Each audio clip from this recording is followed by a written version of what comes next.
Québec Kilo, je reviens à la peine.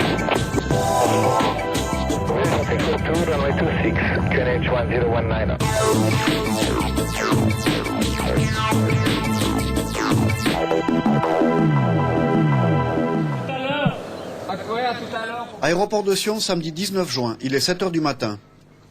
Dernière vérification, nous décollons dans quelques minutes pour la cabane Rambert. Un travail ordinaire pour l'équipage. Chaque année, les hélicos d'Air Glacier livrent entre 2 et 300 tonnes de matériel d'hiver au refuge du Bas-Valais. Je pense pas que ce soit très lourd, tu vois. On va les deux là-haut. On vient d'arriver le camion.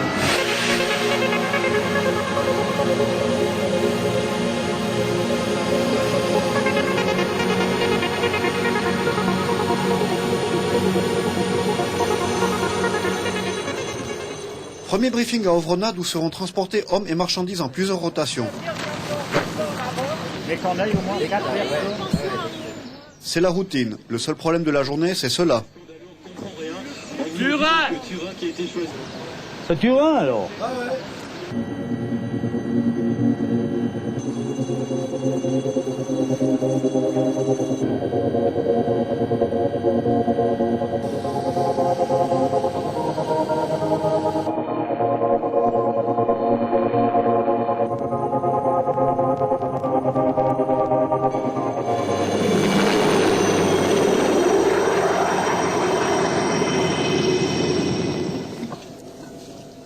Quand le lama arrive, il n'est pas question de perdre du temps. Premier problème, trouver la place nécessaire au stockage. On n'a jamais assez de place pour stocker, c'est ça. Bon, on se débrouille.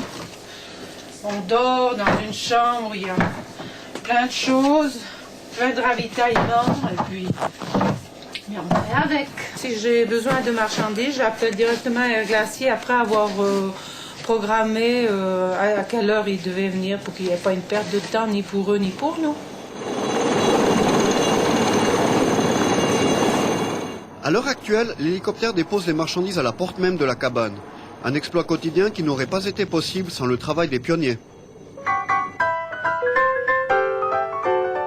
Au début, il n'y avait rien. Quand le mulet ne pouvait accéder à la cabane, c'était le gardien qui se coltinait jusqu'à 40 kg de matériel sur le dos. Un beau jour, on eut l'idée à l'aérodrome de Sion d'équiper un Cessna 140 d'une trappe de largage. Nous suivons un des avions de ravitaillement dans un deuxième appareil. Attention! Pour les marchandises fragiles, il y avait le parachute. Pourtant, il fallut trouver un jour le moyen d'atterrir. La chose n'était pas toujours évidente.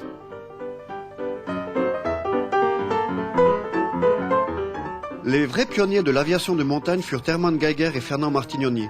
Bruno Bagnoux, le patron d'Air Glacier, les a bien connus.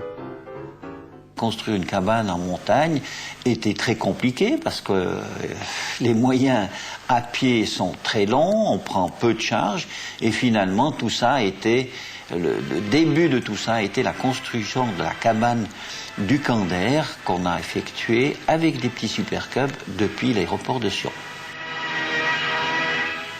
La nouvelle cabane, construite à côté de l'ancienne, est bientôt achevée. Elle ressemblera plus à un hôtel de montagne qu'à une cabane, malgré son altitude de 2900 mètres. En 1957 apparut le Bell 47, un hélico qui manquait de puissance en altitude et qui coûtait cher.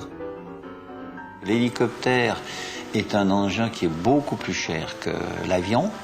C'est 5 à 6 fois plus cher à l'achat et aussi à l'exploitation. Alors le prix du transport au kilo était bien trop à ce moment-là, où finalement les cabanes n'étaient pas encore tellement fréquentées comme maintenant. 1959, le Porter sort des usines Pilatus de Stans. Véritable bête de somme, il pouvait emporter 700 kg dans les endroits les plus impossibles. Quand il ne pouvait pas s'atterrir, il valait mieux rentrer la tête dans les épaules.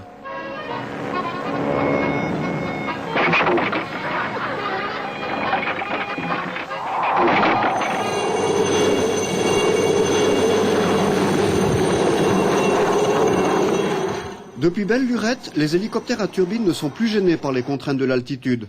Le seul véritable problème, c'est la météo. Bruno Bagnou se souvient d'un transport interrompu dans la région de Salanf. Mauvaise surprise pour le gardien arrivé une semaine plus tard. La première chose qu'il a dû faire, c'est pendant 1 ou 2 jours avec des amis, peler loin la neige pour récupérer le matériel qu'on avait transporté. Et malheureusement, il y avait naturellement aussi du vin. Et il a trouvé les bouteilles de vin qui étaient, au fond, éclatées dans la neige quand il a cherché son matériel.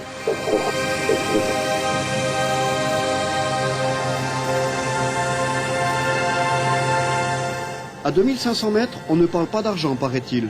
La minute de vol coûte environ 30 francs, mais les rapports entre gardiens et transporteurs ne se limitent pas à de simples considérations mercantiles. La complicité est totale.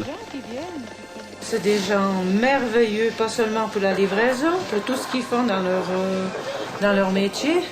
Et le plaisir de leur dire bonjour au moment où ils passent là, ils font un petit signe, on entend il y a l'hélicoptère. Non, c'est plus qu'un pilote, c'est des amis. Je pense qu'on peut considérer ces gens comme des amis. Et toujours le plaisir de pouvoir partager un morceau de gâteau et boire un café et peut-être un verre de vin, mais en général ne boivent pas d'alcool. Après la pause croissant, nous redécollons en direction de la Forclaz pour ravitailler la cabane du Trien. Rebelote, on charge des pommes de terre, des couvertures et tout le nécessaire à cet établissement.